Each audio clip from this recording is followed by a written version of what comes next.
계속해서 우리 욥기 말씀 봅니다. 욥기 2장 9절부터 보겠습니다. 그때 그의 아내가 욥에게 말하기를 당신이 아직도 당신의 완전함을 간직하려 하느뇨 하나님을 저주하고 죽으라 하더라. 그러나 욥은 그녀에게 말하기를 당신은 어리석은 여자들 가운데 하나가 말하듯이 말하는도다. 무슨 말을 그리하느뇨? 우리가 하나님의 손에서 좋은 것을 받았을진데 나쁜 것도 받지 아니하겠느뇨 하며 이 모든 일에도 욥은 자기 입술로 죄를 짓지 아니하더라. 그때 욥의 세 친구가 욥에게 닥친 모든 재앙을 듣고 각기 자기 고장으로부터 왔으니 대만인 엘리바스와 수하인 발닥과 나아마딘 소발이니 그들이 서로 약속을 하고 욥과 함께 슬퍼하고 그를 위로하러 왔더라. 그들이 멀리서 눈을 들었으나 그를 알아보지 못하자 목소리를 높여 울더라. 또 그들은 각기 자기 겉옷을 찢고 하늘을 향하여 자기들 머리 위에 티끌을 뿌리더라. 그래야 그들이 그와 함께 7일 낮과 7일 밤을 땅바닥에 앉아 있었으나 그에게 한마디도 말하는 사람이 없었으니 이는 그들이 욥의 고통이 매우 심한 것을 봄이더라. 보겠습니다. 신약시대에 욥 같은 고통을 받은 사람이 있다면 대표적으로 아마 사도 바울과 요한 웨슬리 목사일 겁니다. 요한 웨슬리 목사님은 이 욥의 아내 같은 아내를 만나서 엄청난 고통을 받았습니다. 아주 악처로 소문이 난 사람입니다. 사도 바울은 아내는 없었죠. 그러나 아내는 없었지만은 정말 온갖 고난, 돌에 맞아 죽었다가도 다시 살아나는 그러한 고난을 받았습니다. 이 구절에 보니까 당신이 아직도 당신의 완전함을 간직하려 하느뇨. 아이들은 죽고 재산은 다 날아가고 가축은 다 빼앗기고 치료할 수 없는 병이 들었고 기도도 응답되지 않은 상황에서 아직 당신이 하나님의 뜻 가운데 있는 영적인 사람이라고 생각하느냐? 정말 당신이 하나님을 믿기는 하느냐? 당신이 하나님이 어디 있느냐? 이렇게 얘기하는 거 아니겠습니까? 눈이 먼 사람, 또 정말 지질이 가난한 사람, 이런 사람들이 참 볼 때 저주를 받았다 이렇게 하는 세상 아닙니까? 또 사도 바울은 그 자기 설교할 때 유두고의 청년이 창문에 앉았다가 떨어져 죽었는데 그가 기도했을 때 살아나게 해서 참 죽은 사람까지도 살릴 수 있는 사람이 고린도서 12장에 보게 되면은 정말 얼마나 그가 약하고 힘든 것을 얘기했습니까? 그러나 내가 약할 때 강하다 이런 고백을 했죠. 결국은 욥이 당한 시련은 엄청난 시련이죠. 이건 상상할 수 없는, 우리가 상상할 수 없는 시련입니다. 아마 사람으로서 가장 인내하기 힘든 그러한 참 저주를 받았다는 이런 판단을 받을 수밖에 없는 이런 상황이죠. 만약에 오늘날 예수 믿는 사람 가운데서, 특별히 주의 종 가운데서 이런 일을 당한 사람이 있다면 세상 사람을 물론이고 교회 내에서도 아마 속으로는, 겉으로는 얘기 안 하겠지만 속으로는 아마 저분이 무슨 큰 죄를 짓지 않았는가 이렇게 다 수근수근 할 겁니다. 이런 분이 목회를 한다면은, 이런 일을 당한다면 아마 장로님들이 아마 조용하게 얘기할 거예요. 목사님 어떻게 하면 좋겠습니까? 이렇게 할 겁니다. 옛날에 어떤 목사님이 중풍 걸리니까 장로님들이 그러더래요. 목사님 나가 주셔야 되겠습니다. 이렇게 얘기하더래요. 그러니까 결국은 요즘 믿는 사람이나 믿지 않는 사람이나 이 마지막 때에는 대부분 다 사람의 외모를 보고 다 판단을 합니다. 사실 예수 그리스도를 판단한 사람들이 지금도 그렇습니다. 옛날 예수 그리스도를 판단한 사람들이 유대인들 아닙니까?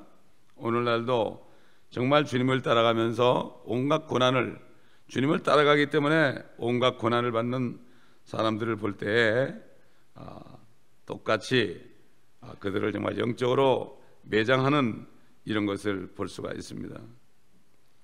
사실 그리스도인들 가운데 고난받는 그리스도인들이 가장 큰 고난은 고난 자체가 아닙니다.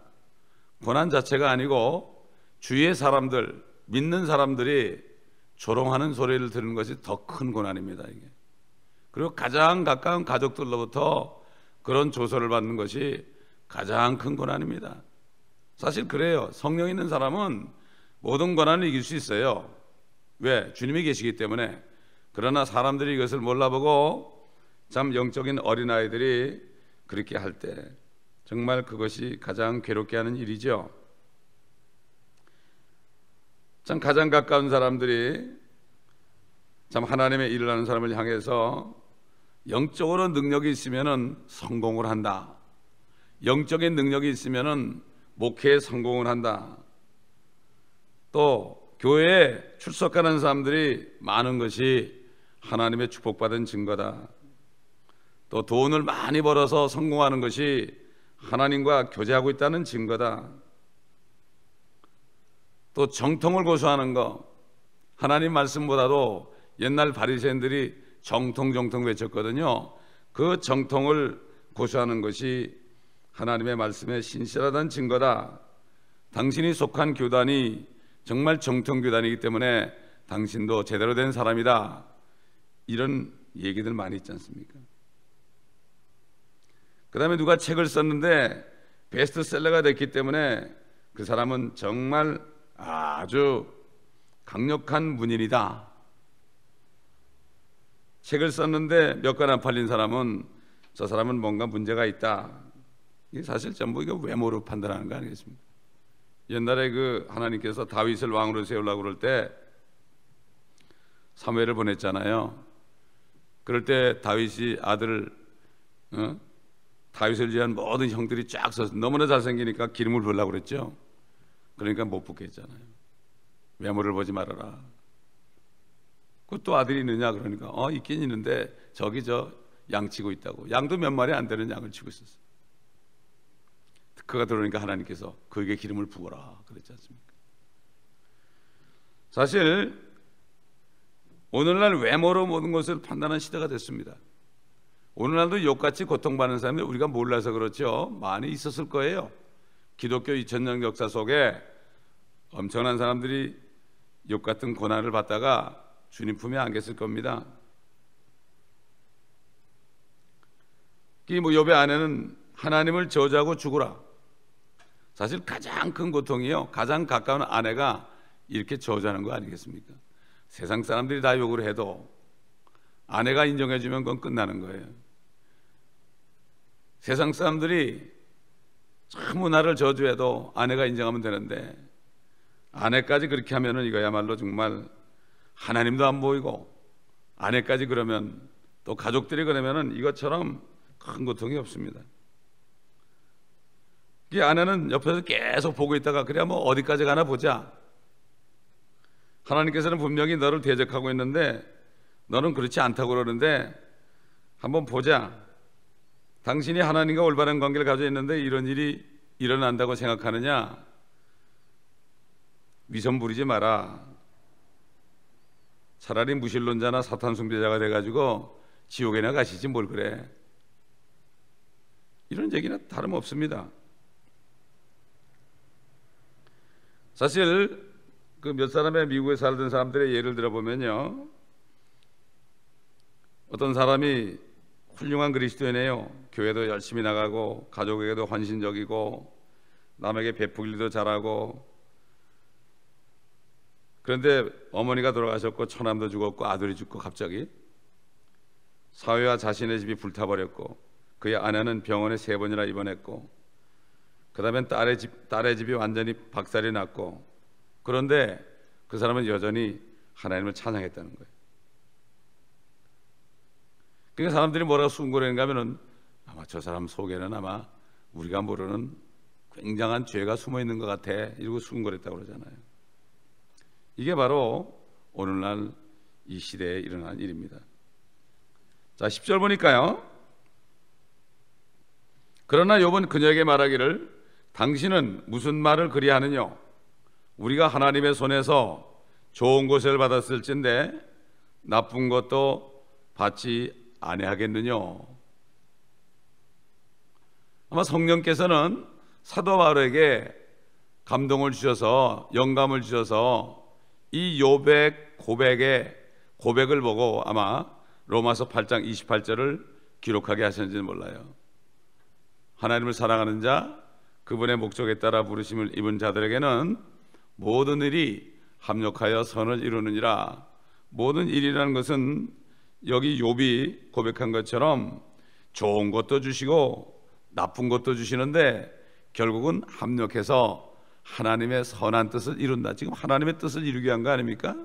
하나님이 사단에게 결국 허락해 가지고 이런 일이 일어났지만 하나님은 결국 사단을 이겨내고 그가 더 온전해져 가지고 더 마지막 때에 모년의 갑절로 복을 주시기로 작정한 거 아닙니까? 결국 그러기 때문에 사도 바울은 이 말씀을 증거한 거예요. 사도 바울은 평생 고난을 받았지만은 그가 마지막 가기 전에 뭐라 그랬죠? 나를 위하여 의의 면류관이 예비되었도다. 이것은 나뿐만 아니라 주의 임하심을 삼하는 모든 자에게도 그렇다. 이렇게 말한 거 보면은 그런 고백 속에서 바로 로마서 8장 28절에 삶을 그가 살았다는 것을 알 수가 있죠. 제가 구원받았을 때 제일 먼저 이 말씀을 깨닫게 하시더라고요. 그러니까 모든 일에 감사하게 하더라고요. 모든 일에 참 감사해요. 그래서 이것이 결국 그 데살로니가전서 5장 18절 모든 일에 범사에 감사라는 말과 말씀과 일치하죠. 이게 짝입니다. 성경에 다 짝이 있죠.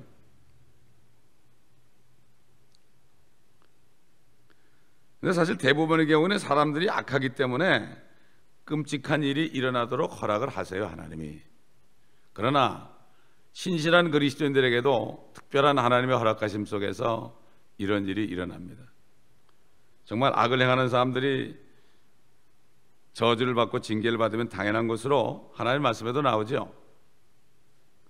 이스라엘 민족들이 그렇게 패역하게 행할 때 이 모세가 하늘에 시내산에 올라갔을 때 하나님께서 그랬죠. 이놈들을 다 죽이겠다고 그랬잖아요. 그럴 때 모세가 뭐라 그랬습니까?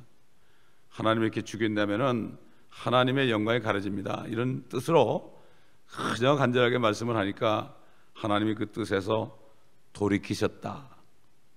마땅히 그들은 죽어야 되는데 하나님이 특별히 돌이키셨다. 이런 말씀이 있지만은 대부분의 경우에 사악한 사람들은 죄값으로 끔찍한 일을 당하도록 되어 있죠. 심는 대로 거둔다는 말씀이 갈라디아서 말씀에 있는 거죠. 참 이 그리스도인 가운데서요 우리가 모르는 사람 가운데 몇 사람이 있는데 제가 예를 들어 드린다면요, 어떤 사람이 큰 건물을 가지고 있었는데 하나님의 교회에다가 어떤 건물 하나를 기증을 했어요.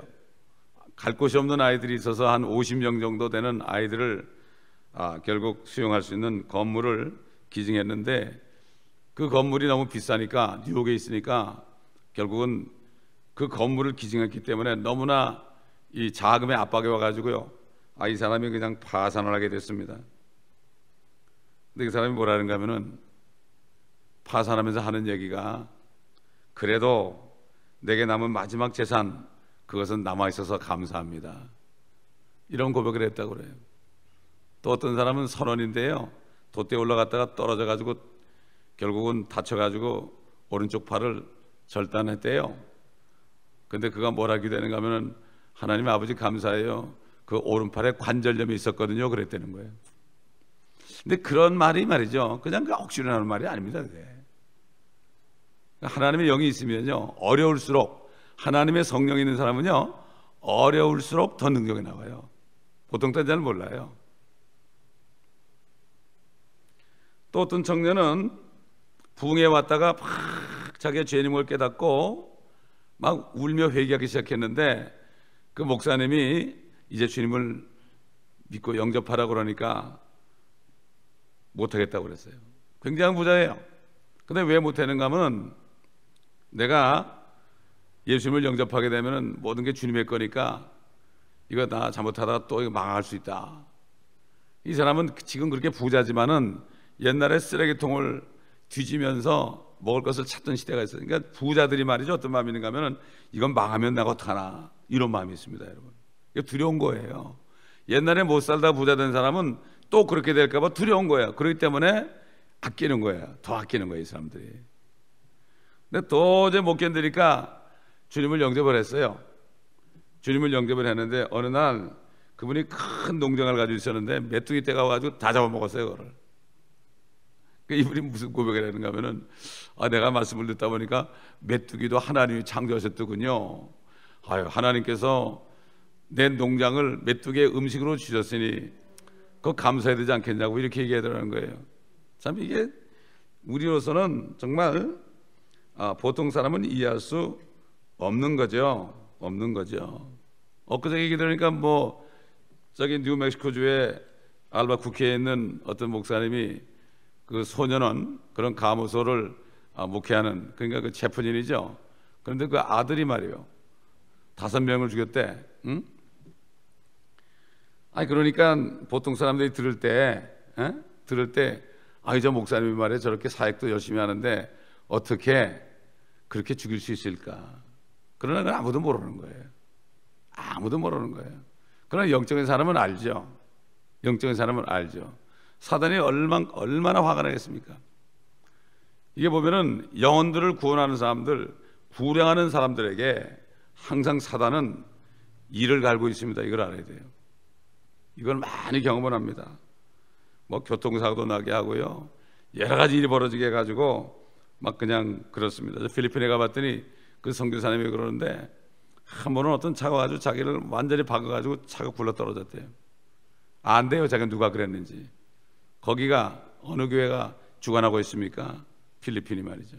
그런데 하나도 안 다쳤어요. 하나님이 지켜주셨더라고요. 그런 간증한 제가 얘기를 들었습니다.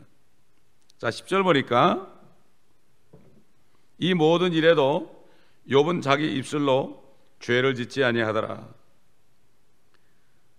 사실 욥은 주님처럼 이 고난 가운데서요, 피땀 흘리며 기도하던 그 겟세마네 동산 같은 영적인 위치에 있었다고 볼 수가 있죠. 사실 고문대 위에서 행복한 사람은 없다는 그런 속담이 있어요. 고문대 딱 올라가면은 고문이 시작하기 전에 이미 두려움이 오지 않겠습니까? 정기 고문 같은 거 말이죠. 그러나 하나님께서 그때 힘을 주십니다. 나 청송감호소에서 일하던 어떤 장로님이 그 간증하는 걸 들었는데, 그 살인범들, 그런데 살인범들이 가잖아요. 살인범들이 그렇게 포악하다가 나중에 주님을 영접했을 때 그들이 그렇게 그 교수형취 하는데 끌려가는데도 그렇게 힘들게 끌려가는데 막상 딱 서니까 거기서 평강을 가지고 거기 있는 그 자기 사형을 집행하는 간수들에게 전도하고 가더라, 이런 얘기예요.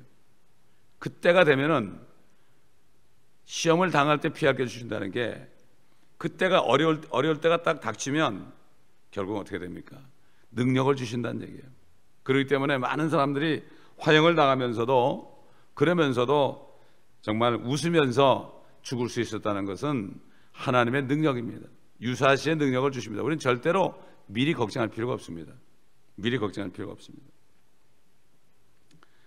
자, 마침내 이제 욥의 친구들이 이제 나옵니다. 욥의 친구들이 나와요. 욥이 부유했을 때 친구들이 얼마나 많았겠습니까?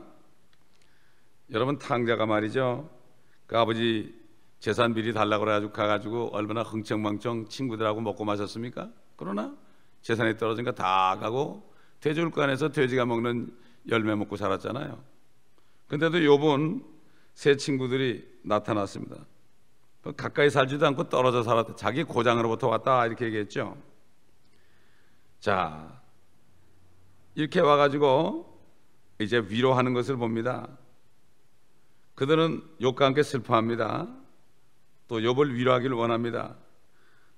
근데 결국은 12장 13절 가보면은 그들의 위로를 하려 왔는데 위로가 아니고 오히려 욥의 마음을 더 아프게 하는 그런 말로 변했죠. 그들은 7일 동안을 그냥 슬퍼하면서 그냥 말도 못하고 있었어요. 그러나 7일이 지난 다음부터 그들은 욥에 관해서 하나하나 말하기 시작했죠. 결국은 욥을 저주하게 되고, 결국은 하나님께서 선한 사람들에게 재앙을 주시지 않으며 악한 사람들에게만 재앙을 주신다는 그러한 뜻으로 암시적으로 얘기했죠. 아주 대놓고 얘기는 안 했지만은, 오히려 대놓고 얘기하면 날 텐데 그냥 언중유골이라고 그렇게 얘기하니까 얼마나 괴롭겠습니까? 사실 이 지상에 있는 사람 가운데 착한 사람들이 또 많이 있죠. 그 사람들은 절대로 지옥 안 갈 거다, 이런 사상이 박혀 있습니다. 그렇기 때문에 오늘날 복음이 점점 변질돼 가지고 점점 변질돼 가지고 정말 착한 사람이 구원받는 것처럼 복음이 변질되고 있습니다 지금. 그렇기 때문에 교회에 악한 사람들이 올 때 그 사람들을 받아들이지 못합니다. 사실 이런 시대가 됐어요. 그러니까 오직하면은 그 주님이 십자가에 죽으실 때 그 자리에서 주님을 부른 사람이 강도 한 사람밖에 없었어요. 주님이 살아계실 때도 주님께 와가지고 죄인임을 고백한 사람이 세리나 창녀밖에 없었잖아요. 그렇기 때문에 오늘날도 똑같습니다. 주님이 성경 말씀 안에 있잖아요. 성경을 강해하고 복음을 전파하는 장소에 주님이 나타나시잖아요. 그런데 진짜 그 복음을 받아들일 사람은 그렇게 많지 않다는 거죠. 은연중에 그래 내가 착하니까 내가 구원받지, 저 사람은 아니야, 이런 생각을 한다 이거죠. 이게 누가 합니까? 사단이 하는 겁니다. 바로 사단은 어찌하든지 사람들이 구원받지 못하게 하죠. 그래가지고 사람들을 위선자로 만들어서 결국은 복음을 받아들이지 못하게 합니다. 처음에 시작은 잘했어요. 그러다 나중에 육신으로 끝나는 경우가 너무나 많아요. 야고보서 보면 너희가 욥의 인내를 들었고 그의 결말을 보았다. 하나님께서는 인정이 많으신 분이다, 이런 말씀이 있죠. 욥이라는 사람은 우리가 평생 고생하는 것보다도 7일 동안에 더 많은 인내를 이룬 사람이죠. 12절 보니까 뭐라고 되어 있습니까? 그들이 멀리서 눈을 들었으나 그를 알아보지 못하자 목소리를 높여 울더라. 또 그들은 각기 자기 겉옷을 찢고 하늘을 향하여 자기들 머리 위에 티끌을 뿌리더라. 이게 동양적인 그러한 제스처죠. 참 고통받는 사람 앞에서 슬퍼하는 그 모양이 옷을 찢고 그 다음에 재를 뿌리는 거죠.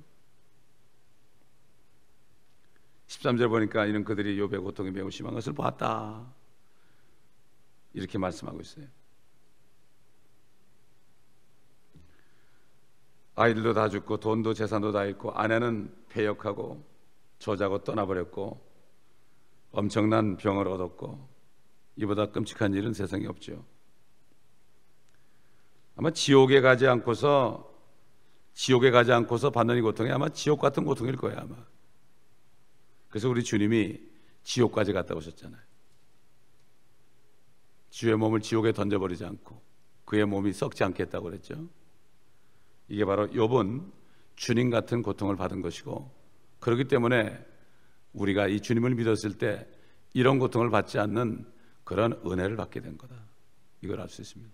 우리도 이런 고난을 다 받고 철저한 회개를 하고 정말 이렇게 해야만 그래가지고 해야 될 텐데 주님께서 우리가 못하니까 오셨죠. 왜냐하면 4,000년 동안, 아니 율법 시대 이후에 1,500년 동안 그 사람들의 그 실상을 하나님이 다 보여주셨잖아요. 하나님은 알고 있었지만은 율법이 오니까 그들이 지키지 못하고 율법의 그 보응을 받게 되니까, 신명기 28장에 있는 것처럼 이 언의 말씀을 지키지 않은 사람은 뭐 저주를 받는다, 이래도 저주 저래도 저주, 다 저주받는다고 그랬잖아요.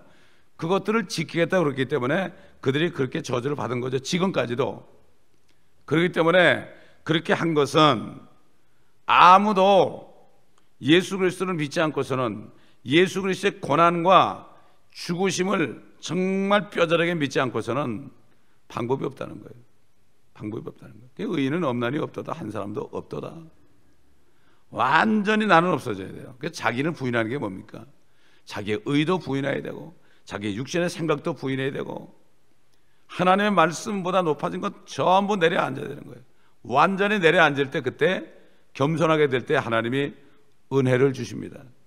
그럴 때 은혜를 주시는 거예요.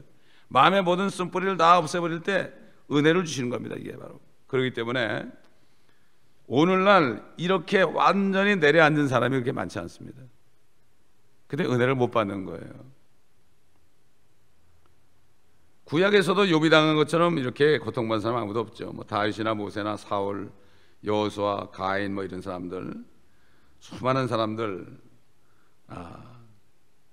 아무리 그들이 어려웠어도요 욥처럼 받은 사람이 없습니다. 참 인간적으로 말해서 바울과 요한 웨슬리는 욥과 같은 그러한 고통을 받으면서 사탄과 그 싸웠던 두 사람의 모범 본보기로 할 수 있죠. 근데 바울은 아내나 아이들을 잃은 적이 없고 재산을 잃은 적도 없고 가축과 재산에 관해서 그렇지만은 그는 다른 복음을 전하다가 사단에게 그렇게 고통을 당한 다른 영적인 그런 고통을 많이 당했고 실질적으로 육신적으로도 엄청난 매를 맞았고 그렇게 했지 않았습니까? 죽었다가 살아나지 않았습니까? 자, 이렇게 욥은 결국은 이스라엘 민족들이 앞으로 받은 환난, 이스라엘 사람들이 유대인들이 예수님을 그렇게 처참하게 채찍질하게 하고 처참하게 못 박히고 창에 찔리게 하고 가시관을 쓰게 해서 몸 전체가 머리부터 발끝까지 피로 물들게 했던 것처럼 결국 그들의 그 피를 우리와 우리 자신의 도제를 했기 때문에 대환란 때 유대인들이 이러한 고난을 받을 것을 여기 미리 말씀하고 있는 것입니다. 참 그렇기 때문에 욥기가 끝나게 되면은 시편에 복 있는 자가 나타난 거죠. 그게 바로 예수 그리스도입니다. 예수 그리스도. 또 마찬가지로 예수 그리스도를 믿는 사람들은 복 있는 사람들이 되는 거죠. 그 사람들은 항상 말씀을 묵상하는 사람들이에요. 그렇기 때문에 참 이 성경을 자세하게 볼 때 우리가 세미한 것까지도 깨닫게 되고, 다시 말해서 성경 전체는 예수 그리스도의 은혜입니다, 여러분. 성경 전체를 공부하지 않으면요 그 은혜를 우리가 다 깨달을 수 없어요. 뭐 여기 조금 하게 되면은 그때 은혜가 있는 것 같지만요 그 은혜 가지고 안 됩니다. 완전히 말씀을 먹어서 하나님의 뜻을 깨달을 때, 욥기만 봐도 그렇잖아요. 하나님의 뜻을 알 수 있잖아요. 우리가 고통받을 때 우리가 낙심하지 않고 끝까지 견딜 수 있잖아요. 낙심하면 누구 좋은 거예요? 사탄이 좋아하는 거 아닙니까? 마귀 좋아하는 일 아닙니까? 그렇기 때문에 우리는 이걸 알고 이 욥기라는 말씀을 통해서 이거를 할 때 내가 아무리 어렵고 힘들어도 입 밖으로 내가 불평하지 않고 입 밖으로 신세 타령하지 않는 이런 믿음을 가질 수 있잖아요. 사람들이 조롱해도 저 사람 몰라서 그렇지, 오히려 그 사람을 위해서 축복 기도하는 이런 마음이 되지 않겠습니까? 이게 바로 말씀의 능력입니다. 이 말씀을 우리가 묵상할 때 우리에게 주는 믿음의 선한 싸움을 우리가 이기게 하는 거죠. 그래서 말씀을 모르게 되면은 우리가 하나님을 오해하게 되고, 하나님을 오해하게 되면은 오히려 마귀에게 속는 일을 당하게 되는 거죠. 그래서 사도 바울이 고린도 교회 성도들에게 속지 말라 그랬습니다. 속지 말라. 마귀는 속이는 자거든요. 속지 말라. 그 마귀 어떤 사람들을 통해서 나를 조롱할 때도 속지 말라, 낙심하지 말라. 오직 하면 아삽이 하늘을 봐도 내가 사모할 분은 한 분밖에 없고 주님밖에 없고, 땅을 봐도 내가 사모할 분이 주님밖에 없다는 게 바로 그 얘기예요. 아무도 믿을 자가 없다는 거예요. 주님 한 분으로 만족하는 거고, 내 소망이 주께만 있다, 이런 고백을 다윗도 했지 않습니까? 그렇기 때문에 우리는 주님 한 분만으로 만족할 때, 그럴 때 주님께서 우리에게 은혜를 주시고, 이 땅에서 내가 주님의 뜻을 이루는데 사단의 하나님의 허락하심 속에서 사단이 나를 방해해서 내가 고생받은 만큼 하늘에 상이 있다는 거예요. 너희가 내 이름으로 핍박을 받으면 기뻐하고 뛰놀라, 하늘에 너에게 상이 있느니라 그랬죠. 이거를 알아야만 기뻐할 수 있는 거예요. 이 말씀을 묵상해야만 기뻐할 수 있죠. 대충 한문 들으면 안 되는 거예요. 주일날 성경 공부나 설교 말씀을 왜 CD를 해드립니까? 그때 들을 때는 한 10분의 1밖에 안 들어옵니다. 10분의 1밖에 안 들어와요. 자꾸 들으면 더 들어. 왜? 그만큼 사단이 가져가는 거예요. 가져가는 거예요. 근데 말씀을 준비하는 사람은 일주일 내내 준비하는 거거든요, 그게. 근데 그거를 그렇게 안 되면은 그 말씀도 못. 주일날 한 번 오는데 10분의 1밖에 못 가져가면 어떻게 됩니까? 아무것도 없는. 그래가지고 못 살아요. 그래가지고 이 세상에서 시험을 이길 수가 없어요. 어떻게 이깁니까? 그렇다고 집에서 매일 성경을 또 읽으면 되는데 그것도 아니라면 어떻게 되겠습니까? 그러므로 참 하나님의 말씀을 즐거워해서 묵상하는 사람은 시냇가에 심긴 나무가 계절을 쫓아 열매를 맺는 것처럼 그 모든 행사가 형통하리로다. 이 형통이라는 것도 육신적으로 풀면 안 됩니다. 우리가 영적으로 형통하다. 모든 고난을 이기고 시험을 이길 수 있다. 사실 진짜 고난이 뭔가 하면요, 영적인 사람에게 오는 진짜 시험은 모든 것이 잘 되고 몸도 건강하고 걱정거리가 없을 때, 이때가 가장 위험할 때예요. 이때가. 여러분 육신의 병도 보세요. 성인병들이 언제 생깁니까? 육신이 잘 먹고 편안하고 이럴 때 생기잖아요. 똑같습니다. 영적인 병도요, 육신이 평안할 때 사단이 그거를 가져오게 하는 거예요. 이걸 우리가 잘 알고 오히려 고통받을 때는 깨워서 기도하니까 괜찮아요. 그러나 우리가 육신적으로 좀 편안해질 때, 뭐가 잘 될 때, 이때 정신을 바짝 차려야 됩니다. 그렇지 않으면 안 돼요.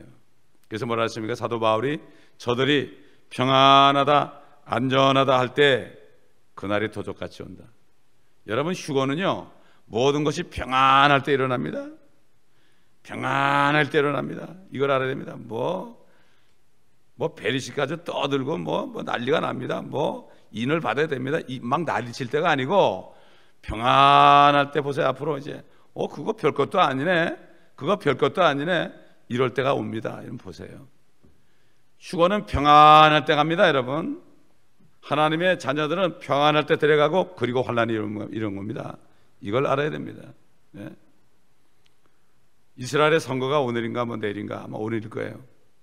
근데 어떤 야당의 후보가 그랬대요. 만약에 저기 지금 모슬렘의 그 골든 돔이 박살이 나고 거기에다 우리의 성전을 짓는다면 어떻게 되겠느냐, 이런 얘기를 했더라고. 난리가 났어. 막 난리가 나고 저놈 죽이려면 살리려면, 그러니까 또 사과를 또 했더라고. 그래서 저는 뭘 어떻게 반응하면, 그런 말이 한번 딱 나왔다는 자체가 나는 딱 그걸 느꼈어요. 이렇게 말하는 사람은 분명히 하나님이 시켜서 얘기한 거구나. 이미 지을 준비 다 돼 있거든요. 다 돼 있거든요. 그렇기 때문에 우리는 항상 이스라엘을 봐야 됩니다. 이스라엘 봐야 돼. 이스라엘이 어떻게 돌아간 걸 봐야 됩니다. 그럴 때 우리는 이스라엘의 시간표가 바로 하나님의 시간표입니다. 그러므로 오늘도 영적으로 여러분 승리하는 하루가 되시길 바랍니다. 기도하겠습니다. 아버지 하나님 감사합니다. 오늘도 우리에게 아버지의 뜻을 깨닫게 하시고, 정말 이 세상은 정말로 영적으로 깨어있는 사람이 짓고 육신적인 사람이 대부분인 것을 우리가 느끼고 있는데, 옛날에도 마찬가지였습니다. 우리가 주님 한 분만을 보며 사람의 말 때문에 낙심하지 않고, 우리에게 나타나는 여러 가지 안 좋은 일을 볼 때도 모든 일을 합력하여 선을 이루시는 주님 한 분을 믿으며 믿음의 선한 싸움은 오늘 하루도 싸우게 도와주옵소서. 오늘 싸워서 승리하고 또 내일도 승리하면 우리는 주님 오신 날까지 승리할 수 있나이다. 평안할 때 우리가 조심하게 하여 주옵시고, 평안하다고 안전할 때 주님이 분명히 오신다고 사도 바울을 통해서 데살로니가의 성도들에게 말씀하셨습니다. 휴거에 대해서 말씀하신 그 데살로니가의 성도들에게 그 동일한 말씀을 주셨습니다. 이것을 알고 아버지 하나님, 모든 것이 평안한 것처럼 보이고 참 세상에 이제는 어려움이 없어지고 경제가 잘 되고 모든 것이 풀리는 소식을 들어도 우리는 더 믿음의 고삐를 늦추지 않고 항상 깨어서 기도함으로 우리가 사단에게 쏘가서 아버지 하나님이여, 우리가 영적으로 떨어지지 않도록 도와주시옵소서. 우리 모든 성도들에게 동일한 은혜를 내려주시고 이 말씀을 듣는 인터넷 성도들에게도 동일한 은혜를 내리워 주시옵시고 함께하여 주옵소서. 감사드리며 우리 주 예수 그리스도의 이름으로 기도드리나이다. 아멘. 한 시간 주님 한 번을 기도할 때 주님 한 분만 의지하겠나이다. 주의 말씀만을 붙잡겠습니다. 사람의 말 때문에 낙심하지 않겠습니다. 주님 항상 이 말씀을 기억하고 승리하게 하옵시고 우리 모든 교회 성도들 승리하게 하옵소서.